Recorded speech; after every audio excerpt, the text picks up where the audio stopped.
Hey, how's everybody doing?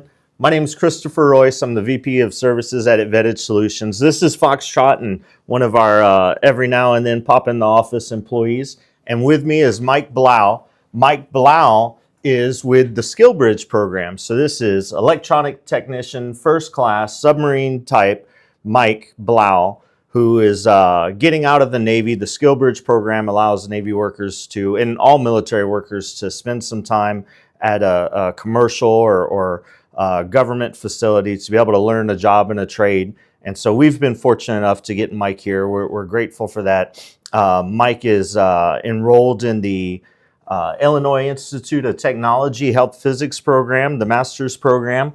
And so we felt like it was a great fit, and we've been dragging Mike around to different events and activities and hopefully helping him to get some experience that's exciting in the health physics world. So, hey, Mike, how's it going? It's going great, Christopher. How are you? Wonderful. So tell me a little bit about yourself. I know that you're in the Navy. How long were you in the Navy? Where were you at? And what's your interest that brought you into talking about health physics?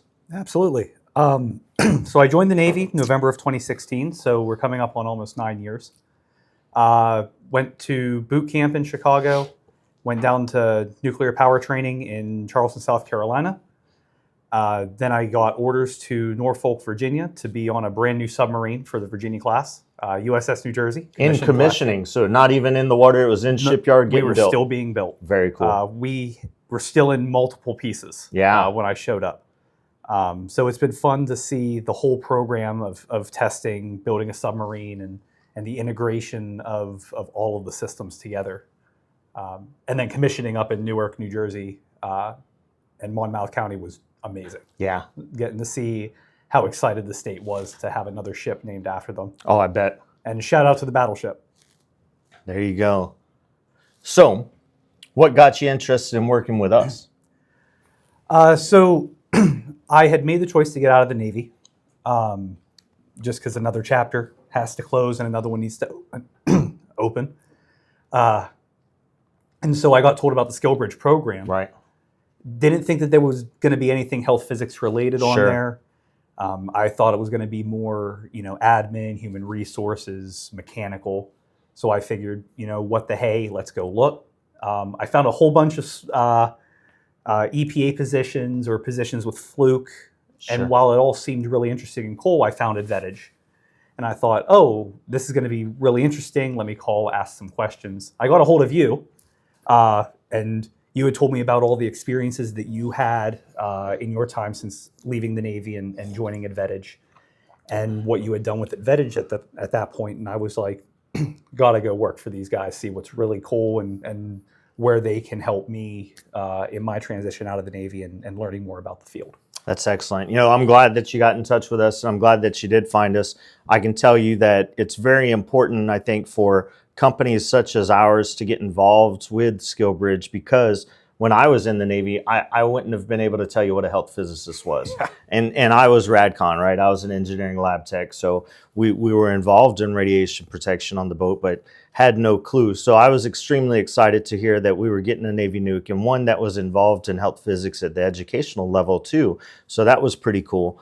And I was especially impressed that you got the time off the boat. When I was on the boat, it was hard to be able to get away. And so I especially for nukes. So I think this was a tremendous opportunity. And for anybody that's out there watching, whether you're a health physics company or an engineering company or any company, really look into the SkillBridge program and see if it's something that you can help out with, because I think it's a tremendous aid to people transitioning. No, absolutely. All right. We've got our notes over here, so I've got to remember the first question that we have.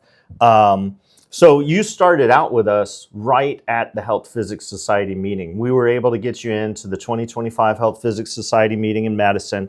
That was a great time. If I understand right, that was the first time that you've been to a Health Physics Society meeting, a national meeting. It was. And I think that what was unique too is we're vendors. So we had a vendor spot, and you weren't just able to attend talks and things like that, but you're over on the vendor side, which kind of gives a different perspective, and you touch a lot of different people. What was one of the most interesting things or exciting things or something you'd like to share about that meeting that you had? I think my favorite part was being able to see all the vendors. Yeah. all the different aspects that you could pull from with the health physics industry and just nuclear power, medical isotopes, radiopharmaceuticals. The training opportunities and discussions and panels were also an amazing thing.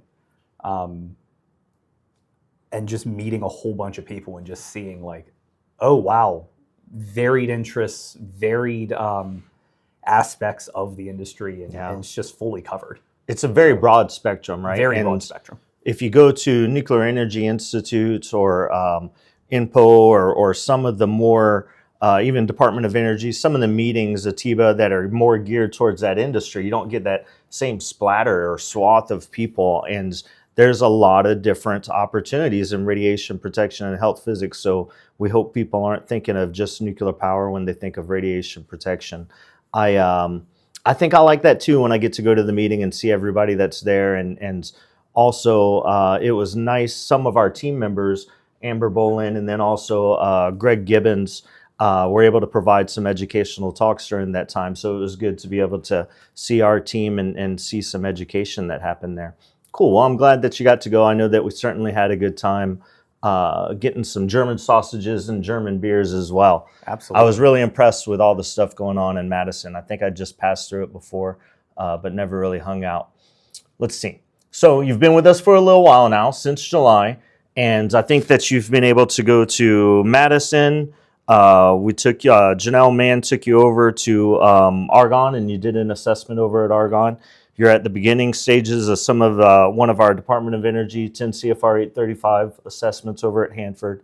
We're going to go to one of our radiopharmaceutical manufacturing partners and do an assessment here this week, right? We're driving off Sunday.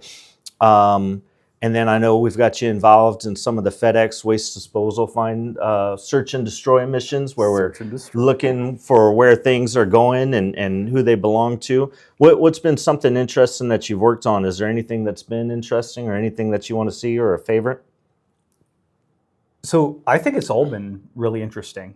You know, I say stuck, but I've been stuck nuclear power Navy side, only seeing that aspect of things.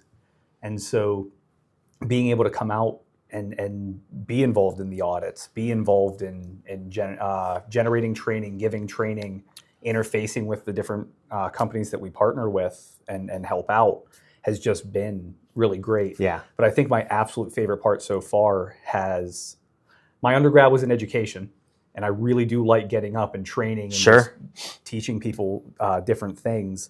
And so our trip to Baltimore to train the police officers out there on the safe use of radiation, along with how to run their evolutions and training events, and just seeing like that specific niche of how radiation can be used, I think was really cool. But also seeing how interested that they were, because they had a lot of great questions. Yeah. And ones that I didn't even think about. And so they put me on the spot several times with some really good questions. And that tested my knowledge, and I just really liked that we have that opportunity here. It was really good. Yeah, I think it's pretty interesting. The emergency response community, we don't think about police and other folks that they do some really high in situ gamma spec, right? They're doing some very detailed things. One of the interesting things to me, not having done in situ gamma spec for a number of years, I'm not familiar with lutetium-177, which is now widely used in medical use. And the police had told us that they were encountering lutetium-177 out in the environment. Yeah. People were urinating on a dumpster or something like that. And the in situ gamma spec instruments that do this work are falsely identifying things as special nuclear material.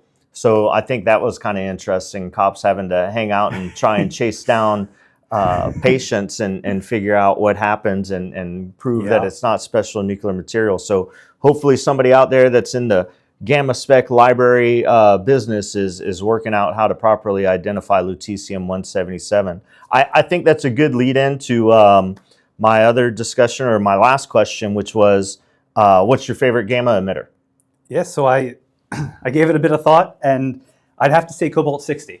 And that's because we have a job of protecting people and the environment from radiation hazards, while also maximizing the benefit that it has, whether it's in therapy, treatments, industry, or even research.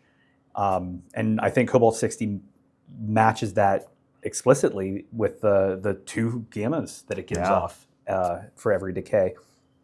But also on the side of it's really useful in industry for radiography and things like that. But you get that in you. Yeah. Right? It's staying for a while, very long time, and it's doing some damage. I like cobalt-60. The double gamma emitter is nice, certainly when you do calibration for gamma spec. It's nice to be able to have that. I think K40 I like a little bit better because it's out there in the environment and I can use it for calibration and checking to make sure that my gain is where I want it to. I think that one of my favorite things about cobalt-60 is that it's enough energy that I get to produce pair production, which is just hot when I get to see annihilation peaks. So that's our rad physics geek out moment at the end of the call there. In the U.S. Navy, cobalt-60, we are taught that 100 counts per minute on a detector above background is equivalent to 450 microcuries. Micro, because we weren't smart enough to be able to say picocuries apparently. Well, Mike, thank you for being on board. Thank you for being a part of the team. We're excited to have you. Mike's going to be with us till the end of October. After October, he's got to go back to his boat for about a month. We're hoping to be able to pick him up at that time. If not, we hope you the best in your career and hope that you've learned some things that help you out. And if you're looking for a very qualified and helpful health physicist, Mike's your guy. He's almost going to be done with his MS at the Illinois Institute of Technology and Health Physics, a school I dropped out of at one time. And so he's very competent and capable, and I encourage you to also join the Skill Bridge program and help out other military members that are transitioning. All right? Thank you, Mike. Thank you. All right.